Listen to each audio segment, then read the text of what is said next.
Hello అండి, నేను doctor Naini, consultant at Pattineni hospitals, Karimnagar branch. ఈరోజు మనం ఇంపార్టెంట్ టాపిక్ అదేంటంటే ఫర్టిలిటీ ట్రీట్మెంట్స్లో సరగసీ అంటే ఏంటి, ఈ సరగసీ ద్వారా ఎవరికి ప్రెగ్నెన్సీ అవసరం పడుతుంది అనే దాని గురించి మాట్లాడుకుందాం. ఎందుకంటే చాలామంది కపుల్కి ఇంకా కూడా ఈ సరగసీ గురించి చాలా అవగాహన అనేది ఉండటం లేదన్నమాట.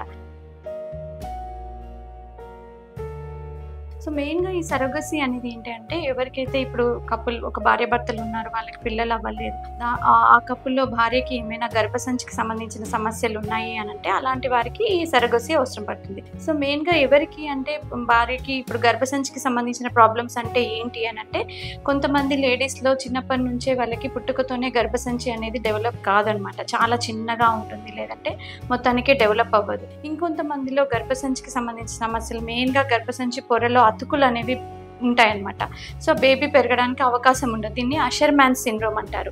సో ఇలాంటి ప్రాబ్లమ్స్ ఏమైనా ఉన్నా, లేదంటే చాలా పెద్ద వాపు వచ్చేసి గర్భసంచి ఎడినోమయాసిస్ అంటారు, సివియర్ ఎడినోమయాసిస్, లేదంటే మల్టిపుల్ ఫైబ్రాయిడ్స్, గర్భసంచి నిండా కూడా గడ్డలు ఉండి వాళ్ళకి ప్రెగ్నెన్సీ అవ్వట్లేదు, రిపీటెడ్గా మిస్క్యారేజెస్ అయిపోతున్నాయి అన్న వాళ్ళకి, లేదంటే కొంతమందికి చిన్న వయసులోనే ఇప్పుడు ఏదైనా ఇలాంటి గర్భసంచి గడ్డలకి సంబంధించి బ్లీడింగ్ ప్రాబ్లమ్స్కి సంబంధించో ఇలా గర్భసంచి తీసేయాల్సిన అవసరం ఏర్పడుతుంది అనమాట. సో అలాంటి ఏమన్నా కండిషన్స్ ఉన్నా కూడా వాళ్ళకి ఈ సరగసీ ద్వారా ప్రెగ్నెన్సీ అందే అవకాశాలు ఉంటాయన్నమాట.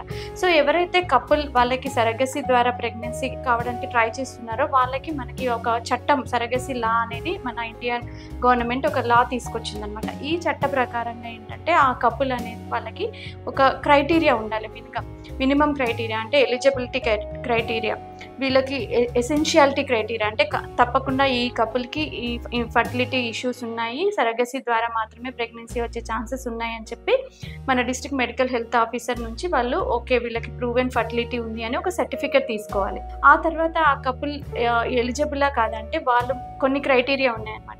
సో ఆ భార్య భర్తలు అనే వాళ్ళు ఇండియన్ సిటిజన్స్ అయి ఉండాలి, దాంట్లో మళ్ళీ భర్త యొక్క వయసు 26 సంవత్సరాల నుండి 55 సంవత్సరాల మధ్యలో ఉండాలి, అండ్ వాళ్ళకి భార్య యొక్క వయసు ఏమో 23 ఇయర్స్ నుండి 50 ఇయర్స్ మధ్యలో ఉండాలన్నమాట. వీళ్ళకు మ్యారేజ్ అయ్యి at least 6 years of marriage life ఉండాలన్నమాట.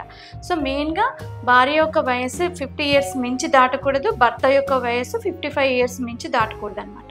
సో అండ్ ఇంకొకటి ఏంటంటే ఈ కపుల్కి ఇంతకుముందు ఎలాంటి చైల్డ్ అంటే వాళ్ళకి బయోలాజికల్ చైల్డ్ కానీ, లేదంటే అడాప్షన్ ద్వారా కానీ, లేదంటే సరగసీ ద్వారా, లేదంటే ట్రీట్మెంట్ ద్వారా ఉన్న చైల్డ్ అనేది ముందు లివింగ్ చైల్డ్ అనేది ఉండకూడదు అన్నట్టు.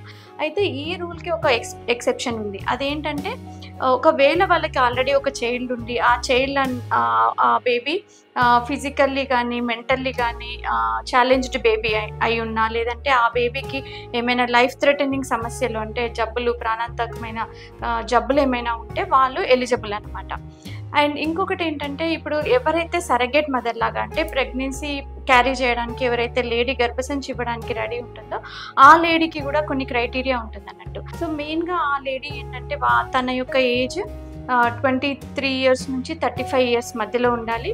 అండ్ ఆ లేడీ ఎవరైతే ఉన్నారో వీళ్ళకి ఎవరికైతే గర్భసంచి అంటే సరగసీ అవసరం పడుతుందో ఆ కపుల్కి క్లోజ్ రిలేటివ్ అయి ఉండాలి, అంటే సిస్టర్ కానీ కజిన్ కానీ అలా క్లోజ్ రిలేటివ్ అయి ఉండాలన్నమాట. అంటే మన ఇప్పుడున్న చట్ట ప్రకారంగా కమర్షియల్గా సరగసీ అనేది బ్యాన్ చేశారన్నట్టు.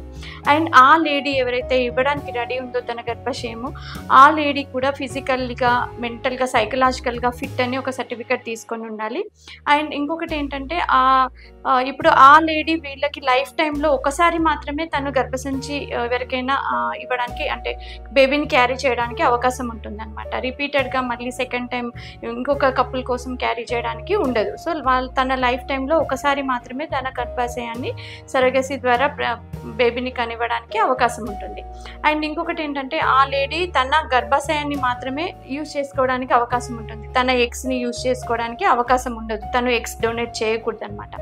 ఇంకొకటి ఏంటంటే ఇప్పుడు ఒక రీసెంట్గా మళ్ళీ ఈ చట్టంలో ఒక మార్పు ఏం తీసుకొచ్చారు అంటే ఎవరికైతే కపుల్ ఇంతకుముందు వాళ్ళ ఎగ్స్ వాళ్ళ స్పర్మ్స్తోని మాత్రమే మాత్రమే ఎంబ్రియోని తయారు చేసి ఆ తయారైన పిండాన్ని సరగేట్ మదర్లో ఇంప్లాంట్ చేయాల్సి ఉంటుంది. కానీ ఇప్పుడు దీంట్లో ఒక చిన్న మార్పు తీసుకొచ్చారు. ఎవరికైతే కొంతమంది కపుల్లో లేడీస్లో ఎగ్స్ తక్కువగా ఉండడం, ఎగ్స్ లేకపోవడము, లేదంటే హస్బెండ్లో స్పర్మ్స్ లేకపోవడం, అలాంటి ప్రాబ్లమ్స్ ఉన్నప్పుడైతే ఏదైనా ఒక గ్యామెట్ అంటే ఎగ్స్ కానీ లేదా స్పర్మ్ కానీ డోనార్ది యూస్ చేసుకోవచ్చు అనమాట. సో ఇలాంటి రూల్స్ అండ్ రెగ్యులేషన్స్ అన్ని ప్రాపర్గా తెలుసుకొని మాత్రమే ముందుకెళ్ళాలి. అండ్ ఎవరైతే కపుల్ ఈ సరగసి ద్వారా వెళ్తారో వాళ్ళు ఏంటంటే ఎవరైతే సరగెట్ లాగా యాక్ట్ చేస్తుందో తన కోసం లైఫ్ అంటే ఇన్సూరెన్స్ ఒకటి చేయాల్సి ఉంటుంది. ఒక 16 months వరకు వాళ్ళకి హెల్త్ ఇన్సూరెన్స్ చేయాల్సి ఉంటుంది.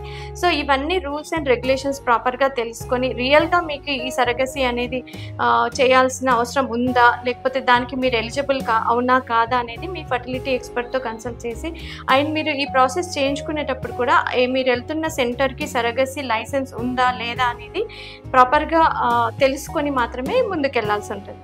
Thank you.